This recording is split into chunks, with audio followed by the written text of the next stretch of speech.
Mass incarceration, the United States imprisoning more people than any country on earth, it starts with money bail. District attorneys demand bail amounts they know are too high, which either keep people stuck in jail or force people to take unjust plea bargains and get stuck in prison, falsely driving up convictions so they can look tough, even though it has nothing to do with public safety or driving down crime. They use mass incarceration to build their careers.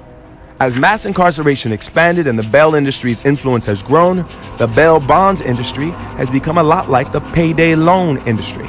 It's built on predatory business practices, preying on black people and poor communities of color whom the criminal justice system disproportionately targets. The money bail industry transfers huge amounts of money from everyday people to large corporations.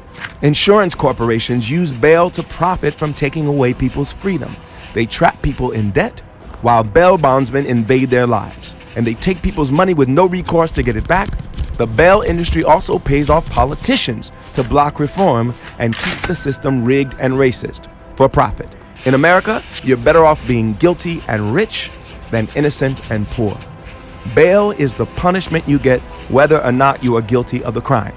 While many white people charged with crimes largely spend the time before their trial free, district attorneys and judges have different rules for black people, for poor people, demanding bail in the first place, setting it far out of reach financially, threatening them with long sentences if they don't take a plea.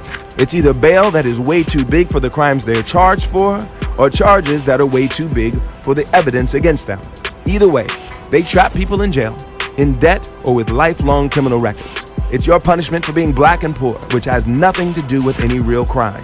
Between 1990 and 2009, the percentage of people charged with felonies rose, and those who were required to pay money bail for their release increased by 65%. By design, the number of people jailed without even being convicted skyrocketed. These are people who deserve to be free, but have had their lives ruined by jail, even when their cases were dismissed or they won. Many spend more time in jail pre-trial than they would have spent in prison had they been convicted for the original charges.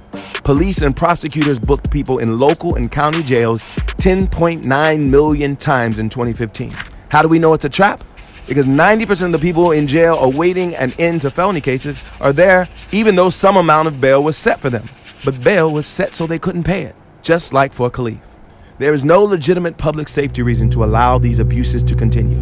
There is no reason to lock people up simply because prosecutors are allowed to set bail too high. In fact, there is no real reason for money bail at all. The bail corporations and district attorneys in our criminal justice system have been winning and profiting, defending this injustice. But in the years ahead,